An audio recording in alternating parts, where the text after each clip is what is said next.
tema de la insulina glucagón. Estamos en la última parte que se refiere a la diabetes mellitus.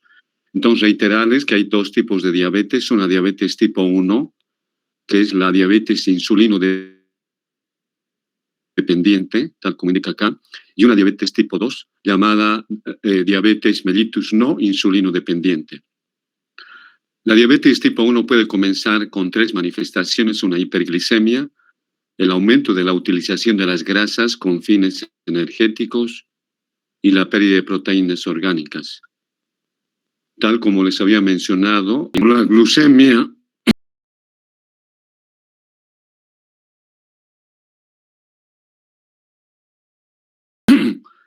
sube hasta 180, es el umbral. Cuando una persona que no está regulando bien el azúcar llega a 180 miligramos, ya es cuando encontramos azúcar en la orina. Y cuando la glicemia se eleva de 300 a 500, en las personas que ya tienen una diabetes grave no tratada, van a perder hasta 100 gramos de azúcar por la orina. En el campo es interesante cómo las personas, para ver si tienen el azúcar, prueban su orina. Este es en el campo, ¿no? Cómo es el avance de los conocimientos, la imaginación, ¿no? Y otros se dan cuenta porque cuando orinan, en el lugar donde orinan, aumenta el flujo de las hormigas, ¿no? Entonces significa que hay azúcar elevada. Es interesante los saberes, los conocimientos en el campo. Bien. La diabetes tipo 2 es la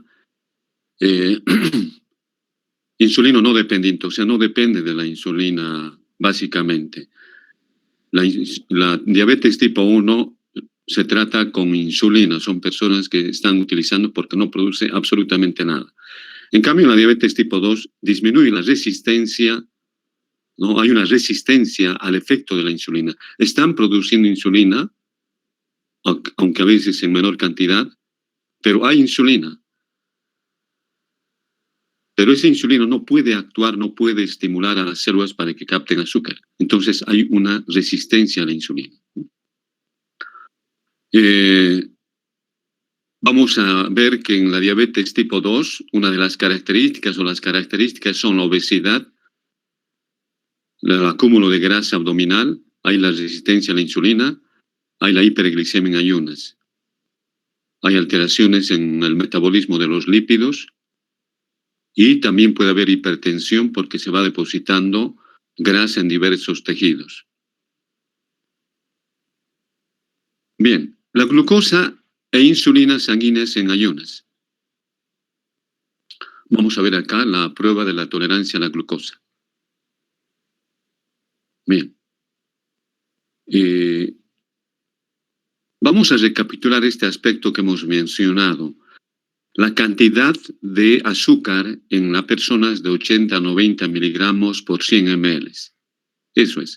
Pero se considera hasta 110 como límite superior. Por eso los laboratorios van a traer datos, ¿no? El valor, ustedes lo que tienen que saber es que el valor del azúcar en la sangre o la glucemia es de 80 hasta 110 miligramos.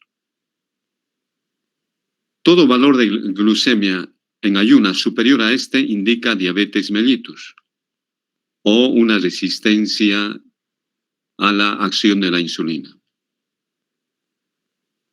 En cambio, en la diabetes tipo 1, ya les había mencionado, no hay insulina, es muy baja la insulina. Bien, aquí vamos a ver la prueba de tolerancia a la glucosa. Esta es una gráfica, acá en las ordenadas, encontramos la glucemia en miligramos por 100 ml. 80, 100, 120, 110, fíjense ustedes. Y aquí en las abscisas tenemos las horas. Esto es lo que normalmente ocurre. Vamos a considerar esta parte de la gráfica en la parte inferior, lo normal. Otra vez retomando ese ejemplo, si los que hemos desayunado, bueno, yo he desayunado, seguramente algunos o muchos también del curso, pero siempre hay uno que otro que no haya desayunado, ¿no? Bien, los que hemos desayunado, si nos medimos el azúcar, antes de desayunar podemos medirnos, y el azúcar tiene que estar en 80. Fíjense ustedes, 80. Hemos tomado desayuno, miren, el azúcar sube hasta 120, casi 140. Y luego, a las 2 horas, empieza a bajar el azúcar. O sea, lo que equivale a decir a las 7, 8, 9, a las 9 de la mañana ya se normaliza el azúcar en la sangre. ¿No? Esta es la curva normal, esto que está de rojo es la curva, es lo que habitualmente ocurre. Por eso se pide siempre pedir el azúcar en ayunas. Pero este es el otro caso. En este caso, la curva superior ya es una persona que tiene diabetes. ¿Cómo se hace la prueba de tolerancia a la glucosa? A esta persona que tiene sospecha de azúcar, de diabetes, se le da 1 gramo de glucosa por kilogramo de peso. Vamos a dar un gramo de glucosa, ¿no?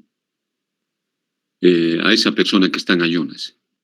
La glicemia se eleva desde 90 miligramos, a como vamos a ver acá, ¿no? Bueno, aquí en este caso la persona está arriba ya tiene elevada el azúcar, ¿no? Entonces, se va a elevar hasta 120, 140 miligramos y 40 miligramos, esto considerando que sea una persona normal. A esta persona que tiene 90 miligramos se le da azúcar, se va a elevar y disminuye, ¿no? En cambio, esta otra persona, la de arriba, si se le da azúcar, 1 gramo, esta se va a elevar hasta 200 y un poco más. Y va a descender al cabo de las 4 horas. Entonces, lo que se hace, se va tomando los valores de azúcar cada media hora, a la hora, a las 2 horas, etc. En esta persona que tiene diabetes no va a descender de manera significativa. Pero esta otra persona sí va a descender. Entonces, esta persona no tiene diabetes. Está claro, ¿no? Esta es una persona que se le da 1 gramo, o sería una persona que ha desayunado, pero la prueba de tolerancia a la glucosa es dar 1 gramo de azúcar. Vean cómo se normaliza acá y cómo acá se mantiene, tarda en volver a sus valores normales, ¿no? Bien, esa es la prueba de tolerancia a la glucosa. Entonces, de ahí se concluye que tiene diabetes. Otra de las características de las personas que tienen diabetes es el olor o el aliento que tienen estas personas. Por el ácido acetoacético tienen un olor, ¿no? Huele a acetona. Y la acetona es como el olor de más o menos de las manzanas. La persona está eliminando el ácido acetoacético, que es bastante volátil, ¿no? Y tiene ese olor la persona. Bien, con eso hemos terminado. Vamos a pasar a otro tema. Un ratito.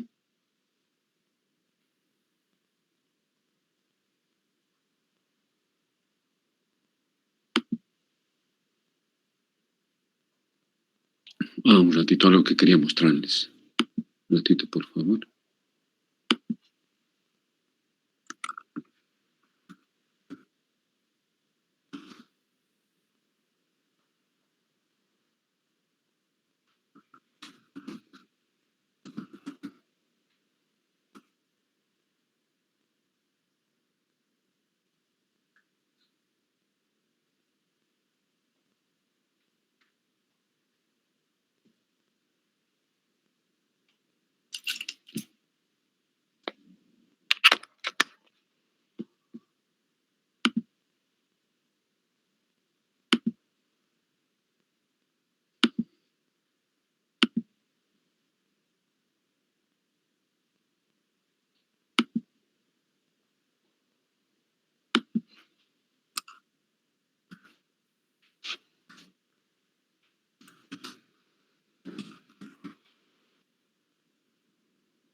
Bien.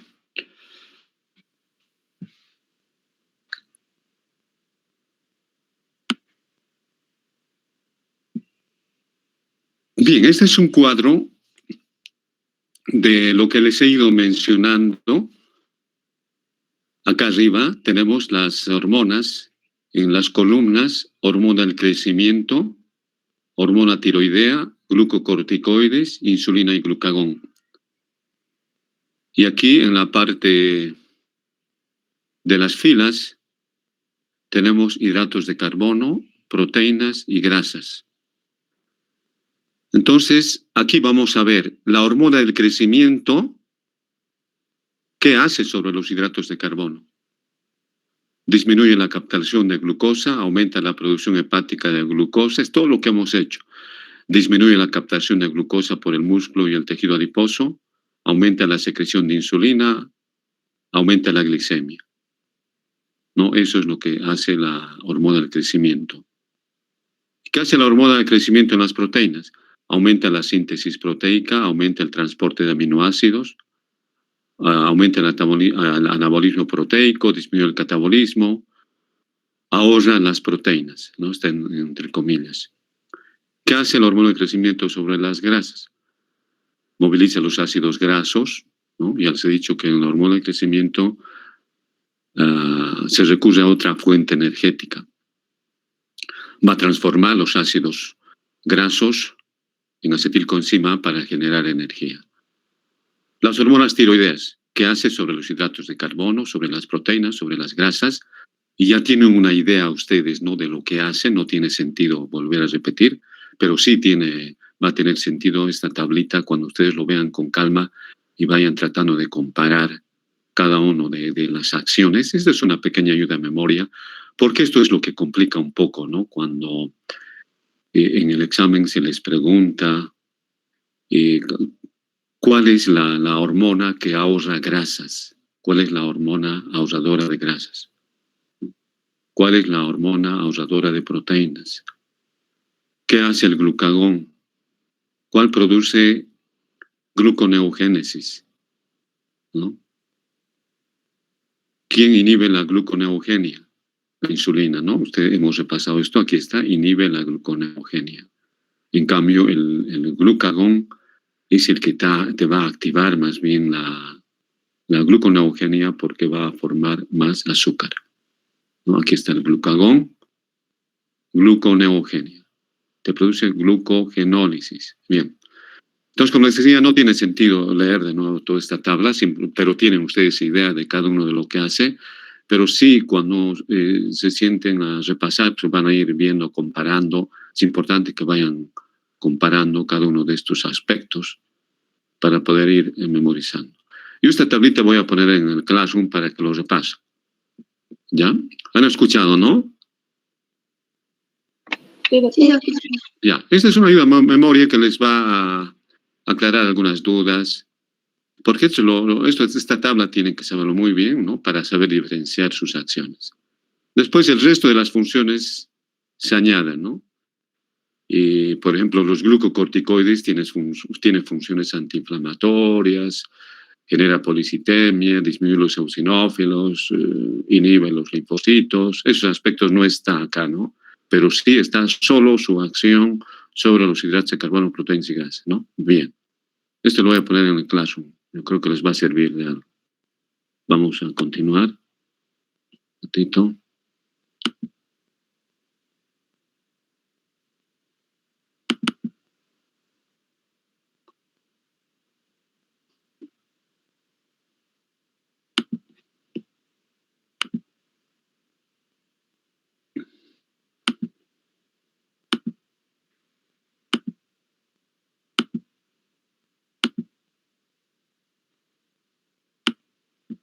Bien. Vamos a ver el último tema de endocrino y el resto de los temas. Casi estamos al final de la asignatura, de la materia. Van a comenzar la siguiente semana y creo que hay semana facultativa, ¿no? Entonces yo creo que será después, no sé cómo han organizado. Bien, Tenemos a las hormonas paratiroideas, la calcitonina, el metabolismo del calcio, el fosfato, la vitamina D, huesos y dientes. Miren, el calcio es un electrolito muy importante que se encuentra en 2.4 milimoles, lo que equivale a 9.4 miligramos por decilitro. Es importante saber estos valores, ¿no? El calcio tiene una importancia muy significativa, ya que ustedes podrían mencionar de que el calcio participa en diversos efectos metabólicos. ¿Quién podría mencionar en qué participa el calcio? A ver.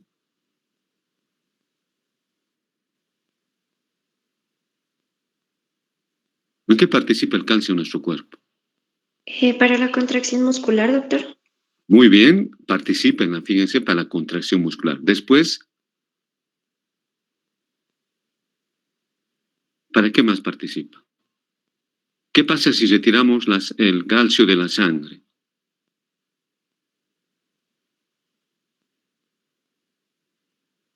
¿Afecta en la coagulación? Muy bien, afecta en la coagulación, ¿no? Se utiliza en la coagulación. Cuando cuando una persona va a donar sangre, hay dos sustancias que van a retirar el calcio de la sangre. ¿Cuáles son esas sustancias que se utilizan en el laboratorio y también en la práctica? A ver, ¿quién me puede decir qué sustancias retiran? ¿Cuál? Está muy bien. Lo que dice, ¿puede repetir? Exactamente. Los oxalatos. Los oxalatos y los citratos. Entonces, utiliza el citrato va a desionizar lo que es el calcio, mientras que el oxalato lo precipita, el calcio. Y la sangre no coagula. Participa en la transmisión de impulsos nerviosos para vaciar el contenido de las vesículas de neurotransmisores. Ahí también está el calcio, ¿no? Recuerden ustedes en la transmisión de los impulsos en la fisiología cardíaca, ¿no? En la meseta, en esa etapa de la meseta de la despolarización. No se olviden que una de las características del corazón es que se despolariza en meseta. Y es en la meseta donde va a participar el calcio. Por eso que es importante mantener en límites normales el calcio.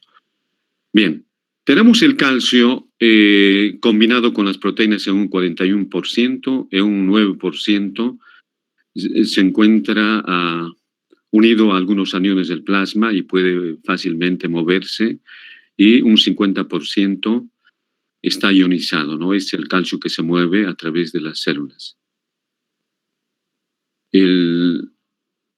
Recuerden ustedes la concentración del calcio en miliequivalentes, ¿no? Es de 2.4 miliequivalentes por litro, lo que equivale a 1.2 moles. Ahora, el calcio está en relación al fosfato. Ambos van a participar. Por eso que siempre que hablamos de calcio hablamos del metabolismo, del fosfato. El fosfato tiene dos presentaciones, el PO4 quitando dos hidrógenos, y el H2PO4 quitando un hidrógeno. Tenemos el fosfato básico y el fosfato ácido. Estos se encuentran en una cantidad de 4 miligramos, que puede variar de 3 a 4 miligramos en los adultos y de 4 a 5 en los niños, ¿no? Es importante mantener el calcio dentro de límites normales. Cualquier variación del calcio va a producir grandes trastornos en el cuerpo. En cambio, el fosfato no produce grandes variaciones. Tenemos aquí, por ejemplo, una hipocalcemia. Ya hemos mencionado que la cantidad de calcio en miligramos, la cantidad de calcio en miligramos es de 9.4 miligramos por decilitro. En mil equivalentes es de 2.4. Si hablamos de hipocalcemia, vamos a decir que ese 9.4 disminuye a 6 miligramos por decilitro. Ya hablamos de hipocalcemia cuando baja de 9.4 a 6 miligramos, ¿no? ¿Esto qué va a permitir? va a permitir una permeabilidad aumentada del sodio. El sodio va a ingresar a la célula. ¿Qué pasa cuando el sodio ingresa a la célula? ¿Qué ocurre con la célula?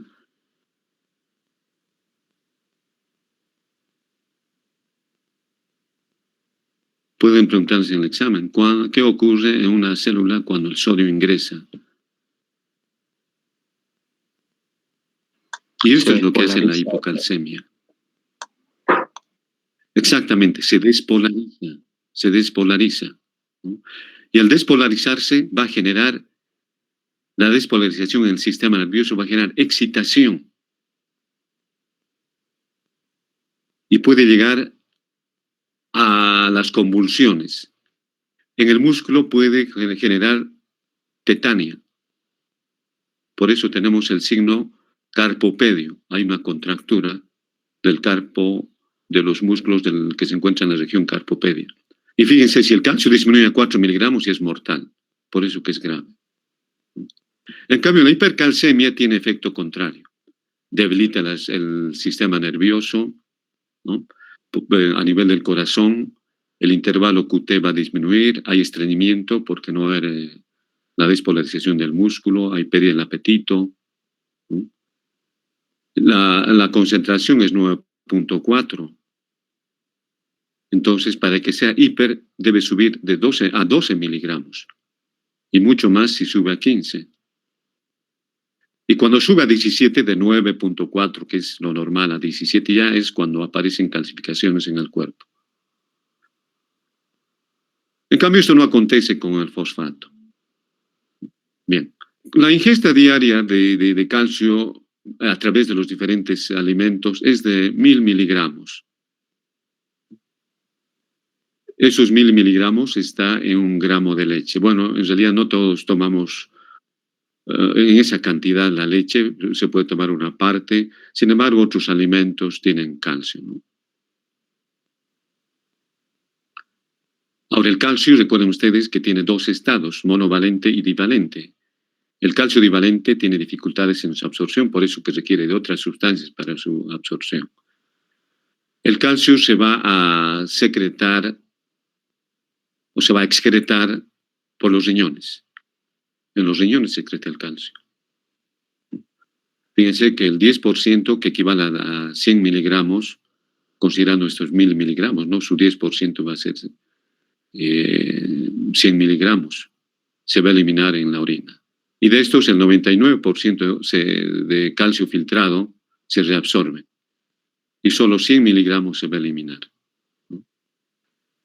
Ahora, el fosfato se elimina o se controla por rebosamiento. ¿Qué significa rebosamiento? Que de acuerdo a la cantidad que está en el cuerpo, se elimina en el riñón. Si existe mucho fosfato, se elimina. Si existe poco fosfato, no se elimina, ¿no? Esa es la eliminación por rebosamiento. Bien. El calcio lo tenemos también en los huesos, ¿no? Algo que nos faltaba mencionar. Tenemos el calcio y el fosfato. Recuerden ustedes que el hueso tiene una matriz orgánica que se forma por los depósitos de sales de calcio. En el hueso compacto tenemos matriz en un 70% compuesto de sales orgánicas, ¿no? Hay las sales que se encuentran en un 70%. La matriz orgánica está formado por fibras colágenas. Cuando hablamos de matriz orgánica del hueso, estamos hablando de las fibras colágenas que se encuentran en un medio homogéneo llamado sustancia fundamental. Y la sustancia fundamental está formado por proteoglucanos, sobre todo por condroitina y ácido hialurónico. Las sales del hueso van a ser sales cristalinas, es la hidroxiapatita. La hidroxiapatita es la que se va depositando en el hueso y es la que va a dar la calcificación en el hueso. Bien. En el cuerpo, en algunos momentos tenemos un exceso de calcio, ¿no? Pero ese calcio no se deposita. Podemos ingerir bastante calcio, pero nuestro cuerpo se encarga de generar la homeostasia en cuanto al calcio. Porque tenemos una sustancia que es el pirofosfato. El pirofosfato es la que evita la precipitación del calcio, ¿no? Podemos consumir en gran cantidad de calcio, sin embargo, no se precipita por el pirofosfato. Bien. Vamos a ver cómo se produce el mecanismo de la calcificación ósea. Inicialmente tenemos la formación de moléculas de colágeno, la cual... Entonces ya comenzamos a hablar de los osteoblastos. Estos monómeros de colágeno se van a polimerizar y van a formar una sustancia que ustedes conocen, es el tejido osteoide. En este tejido osteoide van a venir a depositarse osteoblastos y osteocitos, ¿no? Y estos van a dar lugar a que se produzca la precipitación de sales cristalinas que va a ser la hidroxiapatita, ¿no? Bien. Ahora, también tiene que haber una regulación del pirofosfato para que no exista, tal como hemos mencionado, un exceso de calcificación. Pero a su vez este pirofosfato está regulado por otra sustancia que va a ser la fosfatasa alcalina. Tal como les indica acá, los niveles de pirofosfato están regulados por una sustancia denominada fosfatasa alcalina no específica, abreviada TNAP. Bien. Ahora, puede precipitarse calcio en algunas situaciones patológicas. Es el caso, por ejemplo, de un coágulo de antiguo, ¿no?, que esté en el cuerpo o de gran magnitud, ahí se produce. Cuando hay aterosclerosis, depósito, endurecimiento de las paredes de los vasos sanguíneos, depósito de grasa, ahí sí se produce calcificación, ¿no? Bien. Fíjense el intercambio entre el hueso y el líquido extracelular. Es interesante cómo en el cuerpo, si inyectamos calcio en exceso al cuerpo, inmediatamente este calcio es retirado del plasma para ir a depositarse. En un plazo de 30 minutos a 1 hora, el calcio vuelve a la normalidad. Y el efecto contrario, ¿no? Si sacamos todo el calcio, de igual manera, en el mismo tiempo otra vez se normaliza. O sea, continuamente se está amortiguando el calcio. No puede haber calcio en exceso en el cuerpo. Bien. Depósito de hueso por los osteoblastos. Ya saben muy bien ustedes que los osteoblastos se encuentran en las superficies externas de los huesos y en las cavidades. Ahí es donde se empieza a formar el hueso y se va depositando. Ahora tenemos otro tipo de células que son los osteoclastos. Los osteoclastos son células fagocíticas, son células multinucleadas.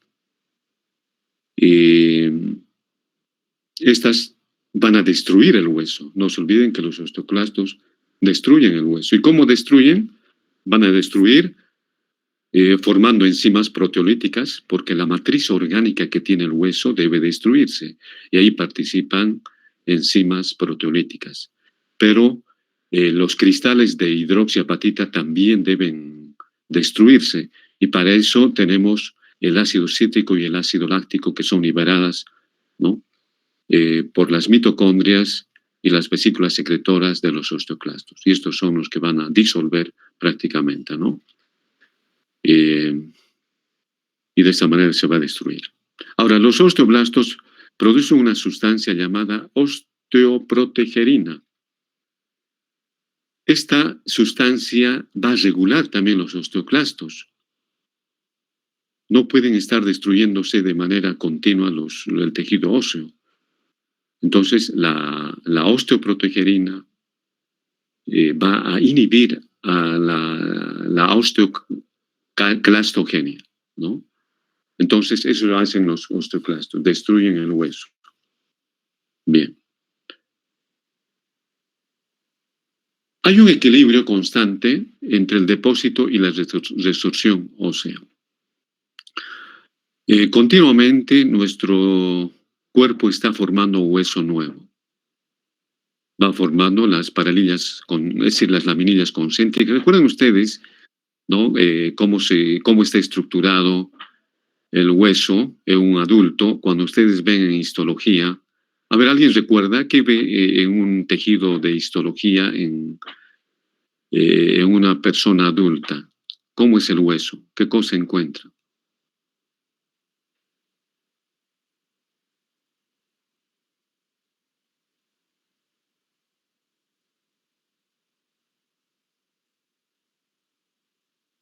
Recuerden, existen las laminillas, existen los conductos de Havers, Las ¿no? ostiones. Por donde ¿se acuerdan, no? De histología. Entonces, todo esto va a ir formando los osteoblastos, ¿no? Todo el tejido óseo que se va formando se llama osteón, ¿no? Ahora, es importante la remodelación continua del hueso. Remodelación significa que continuamente vamos modificando la estructura del hueso. Especialmente se modifica en aquellos lugares sometidos a tensión. Ustedes han visto cómo son en los deportistas, cómo son las extremidades.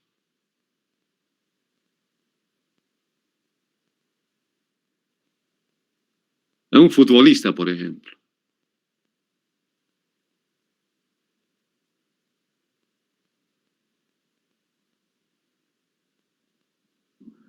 El futbolista está sometido a una contracción continua de hueso, continua, ¿no? Las actividades, los saltos, todo hace que se vaya adaptando a esa resistencia del hueso. Va adaptando a la resistencia. De acuerdo a qué lugares se encuentran sometidos a mayor tensión. Se adecua a los patrones de sobrecarga. Ustedes van a ver un deportista que ha hecho mucha actividad deportiva.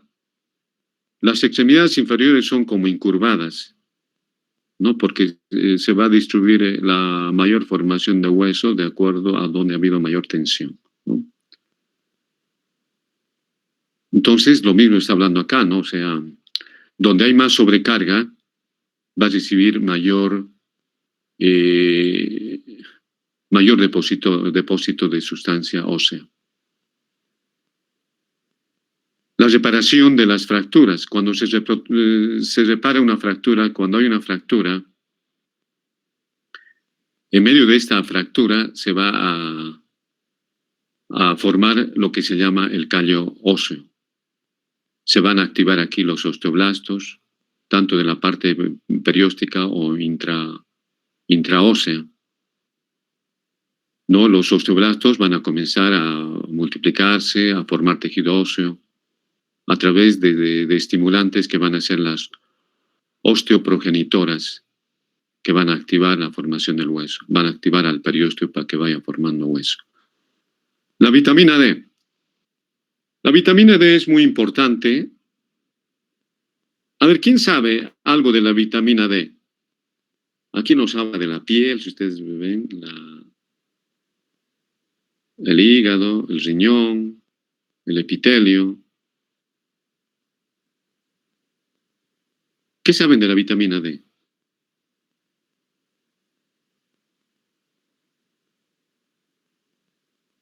La ¿Por qué está vitamina la D la piel? podemos absorber por la piel, pero necesita activarse en 1.25 de hidroxicolecalciferol para tener ese efecto en el ¿Por qué está organismo. la piel? A ver, aquí está muy bien lo que estás indicando. ¿Por qué está la piel? Porque en la piel necesitamos, o sea, a partir del sol, nuestra piel puede recibir y podemos sintetizar una forma de la vitamina D. Ya, está ahí, está bien. Pero ¿por qué está la piel?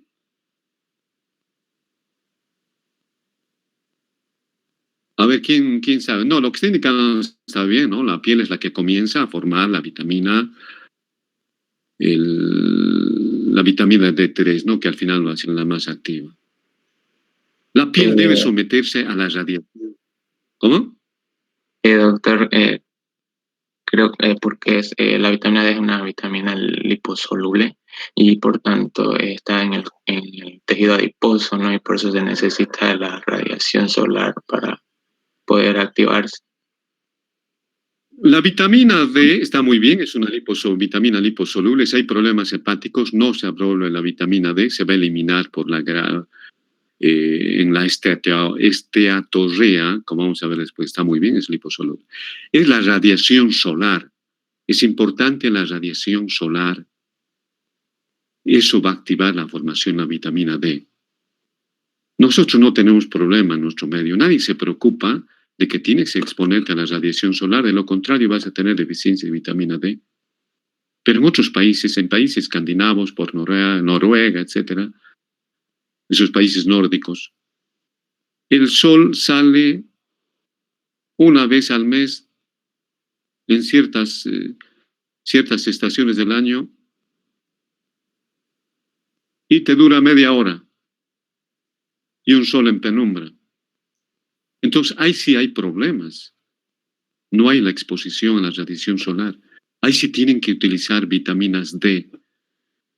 Así como nosotros necesitamos el yodo en la sal, ellos utilizan la vitamina D porque no están expuestos a la radiación. También nosotros en nuestro medio, ¿no? Tenemos sol día y noche, no es así. Europa es diferente.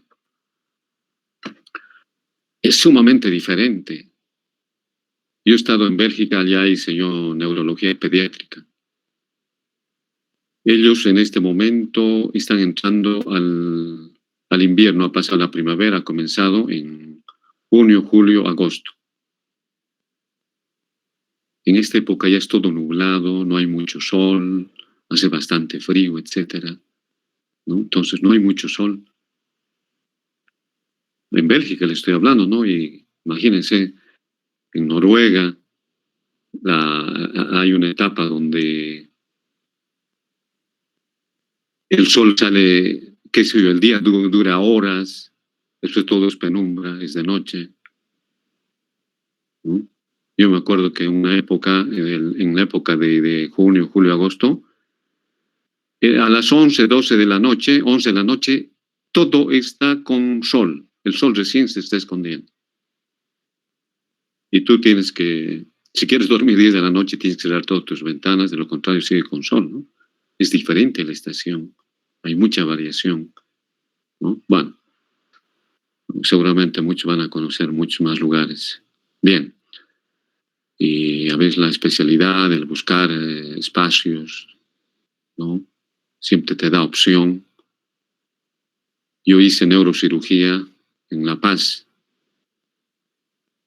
en el hospital de San Andrés. Luego me fui a Europa, ¿no? A Bélgica, a hacer como un curso de subespecialidad, ¿no? Bueno, uno hace la especialidad donde haya el espacio de acuerdo a las condiciones, ¿no? Bien. Bueno, son experiencias que uno tiene y les sirve. Ustedes que en el futuro tendrán que pensar en hacer una especialidad, ¿no? En nuestro medio es bien hacer especialidad en cirugía. Se hace mucha cirugía en nuestro medio. Aquellos que les gusta la cirugía. Se hace buena especialidad, se hace mucha práctica. Bien. Bueno, en otro momento se hablará, recibirán otras experiencias de otros colegas. Bien. Continuamos. Entonces la piel va a activarse por la radiación solar, alcohol calciferol, que usted se va a dirigir hacia el hígado para formar la 25-hidroxicalciferol, y esto va a los riñones. El riñón es el que forma el 1,25-colecalciferol, y es el riñón el que va a prácticamente formar la vitamina D activa. Ahora, fíjense, para formar esa vitamina D activa es muy importante la hormona paratiroidea. Es la que va a regular. Por otro lado, esta vitamina D va a actuar a nivel del epitelio intestinal para producir la absorción del calcio. absorción intestinal del calcio. Y esto va a depender o va a regularse en el plasma, ¿no? Bueno, todo esto está acá, todo esto lo hemos mencionado, aquí está. La vitamina D es una vitamina liposoluble que debe ingresar hacia la... Un ratito, por favor, vamos a...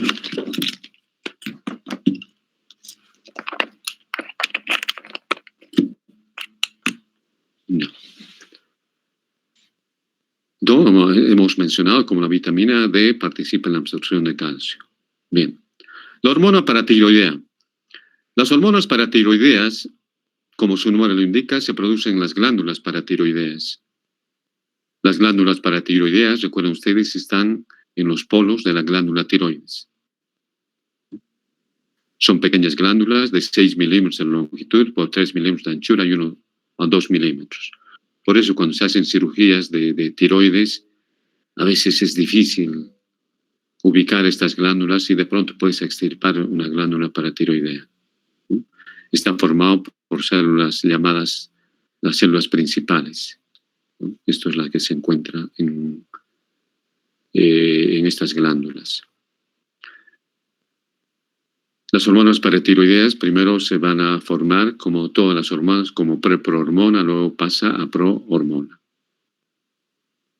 Una de las funciones de las hormonas paratiroideas consiste en aumentar el calcio en la sangre. Si esta aumenta el calcio en la sangre, ¿quién es la que disminuye el calcio en la sangre? ¿Quién sabe? La calcitonina. Exactamente, la calcitonina disminuye el calcio en la sangre. ¿Cuáles son las células que producen? A ver, el hueso es un reservorio importante de calcio y de allí se va a liberar el calcio. ¿Cuál es la célula que destruye hueso para liberar calcio? Osteoclastos. Osteoclastos. Los osteoclastos. Entonces las hormonas paratiroideas van a provocar la resorción del calcio. Entonces aquí ya les viene la idea de que se va a activar a los osteoclastos para que libere calcio, ¿no? Bien. Entonces, ¿qué hace la hormona paratiroidea? Provoca la liberación de sales del hueso de dos zonas. Uno de la matriz de los osteocitos y otro de la vecindad de los osteoclastos, ¿no? Ahora, recuerden ustedes, los osteoblastos y los osteocitos tienen naturaleza osteoblástica, o sea, van a formar tejido óseo, van a depositar el tejido óseo. En cambio, los osteoclastos participan en la resorción del tejido óseo. Ahora, en el tejido óseo tenemos una membrana llamada membrana osteocítica, donde tiene una especie de líquido óseo. Es acá, a partir de este líquido óseo de donde se va a sacar el calcio mediante una bomba de calcio. Va a ser muy importante para regular, ¿no?, la presencia del calcio en el plasma. Ahora, ¿cómo se produce? Ya hemos reiterado la liberación de calcio. Es activando los osteoclastos. ¿Y cómo se producen los osteoblastos? Primero se activa el osteoclasto que ya está formado. Simplemente se va a activar y luego se va a formar nuevos osteoclastos, ¿no? Ahora, la hormona paratiroidea es la que va a regular el calcio en los riñones. Va a absorber el calcio y, por otro lado, va a permitir que se elimine el fosfato, tal como dice acá, disminuye la resorción tubular del fosfato. La hormona paratiroidea incrementa la absorción intestinal de calcio y fosfato, ¿no? También participa en ese proceso. ¿Cómo participa? Hemos mencionado activando la vitamina T, ¿no? Hemos visto aquí en nuestra lámina. ¿Dónde está? Aquí. La vitamina D, ¿no?, que va a ser la que active a la vitamina B, la hormona paratiroidea. La vitamina D va a absorber el calcio, ¿no? 1, 2, ok. Ok. Bien, entonces, en realidad el calcio de la sangre va a estar regulada por dos hormonas, ¿no? Tenemos por un lado las hormonas paratiroideas y por otro lado la calcitonina. La calcitonina, recuerden ustedes, está formada por las células C, las células parafoliculares. En torno a los folículos tiroideos está las células C, las que se van a liberar de acuerdo a los requerimientos. El estímulo principal para la secreción de calcitonina es el incremento de la concentración plasmática de calcio. Si existe mucho calcio, se estimula la calcitonina. En contraste, las hormonas paratiroideas aumentan el calcio, ¿no?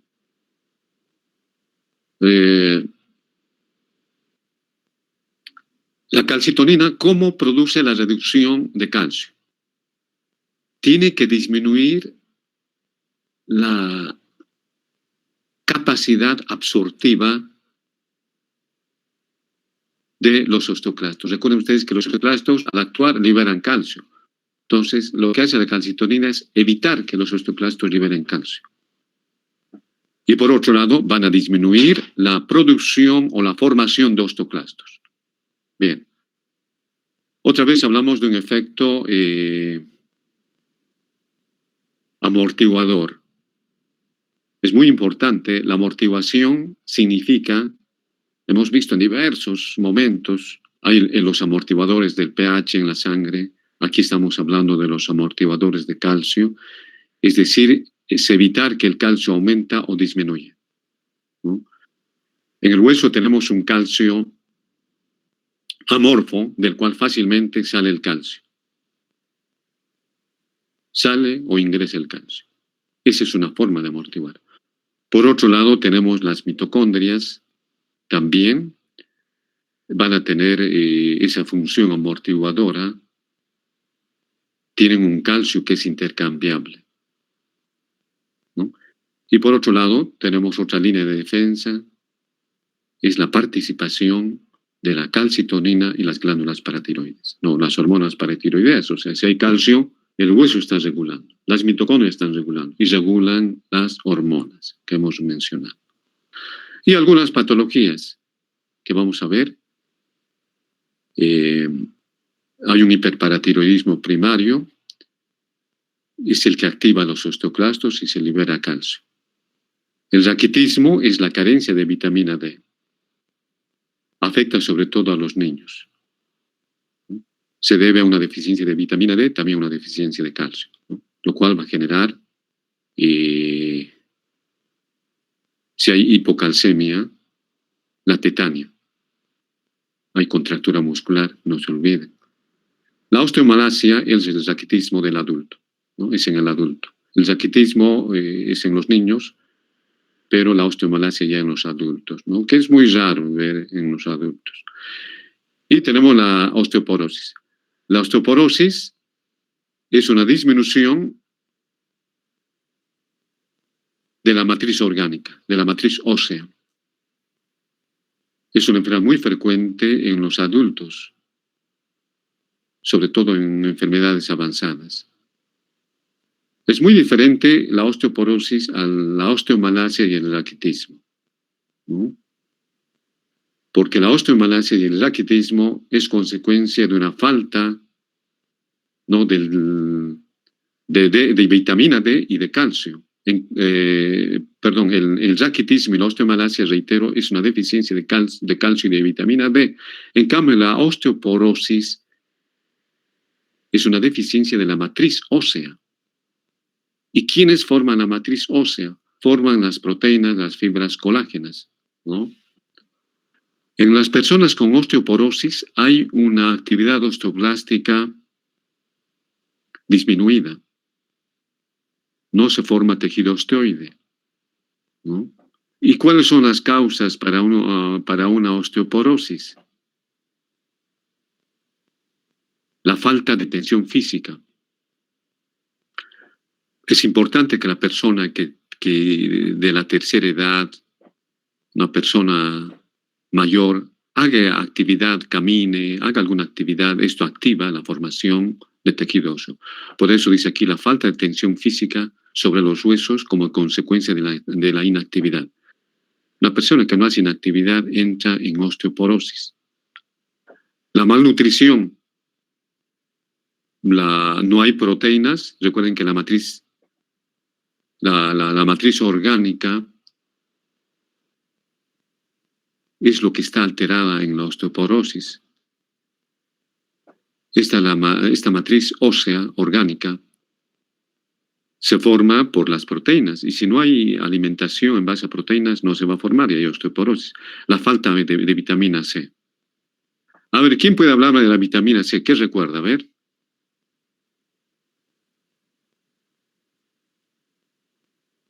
¿Qué saben de la vitamina C?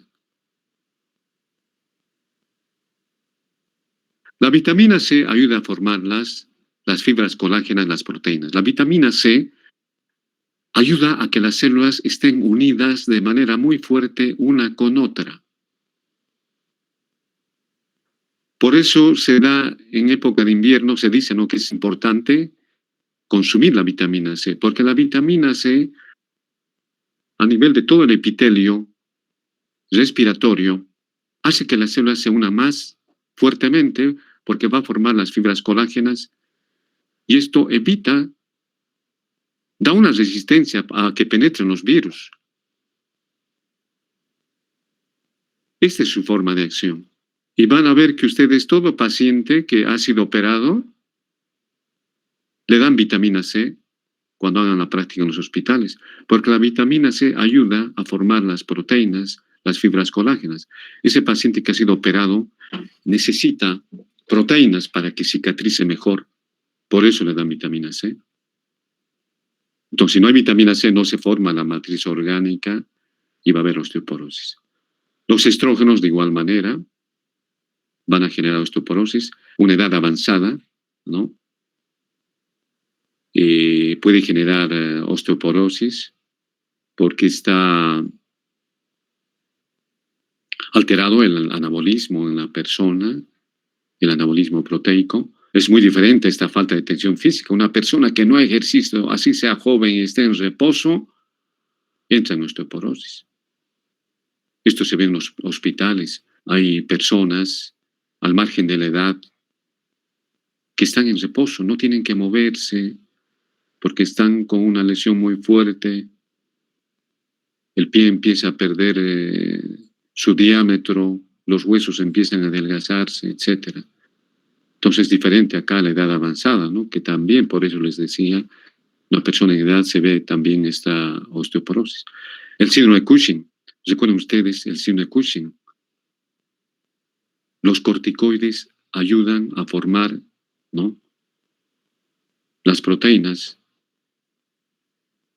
En el síndrome de Cushing va a haber una reducción del depósito de las proteínas por todo el cuerpo.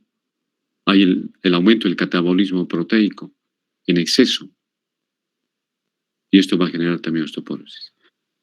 Y finalmente tenemos los dientes, el esmalte, vean ustedes, la dentina, y el cemento es el que va a unir al diente, ¿no? Lo han visto ustedes que los incisivos tienen 20 a 45 kilogramos, los molares tienen 70 a 90 kilogramos, no hay mucha fuerza, por eso han debido ver alguna vez, se ve, ¿no?, una persona que muerde una soga y jala un camión, ¿no? El esmalte está formado por cristales de hidroxiapatita, es parecido a la queratina del pelo.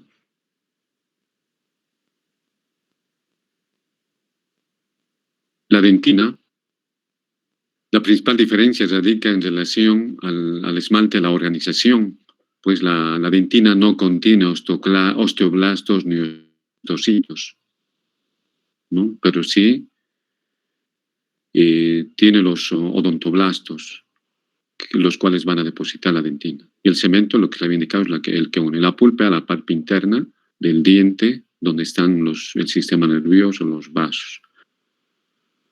La dentición, tenemos los dientes temporales, a los 20 años se erupcionan entre 7 meses y 2 años de vida. Esto dura hasta los 6 y 13 años. Luego existen los dientes permanentes. Estos son los temporales, que son en número de 28 a 32. Las muelas del juicio, los terceros molares, comienzan a erupcionar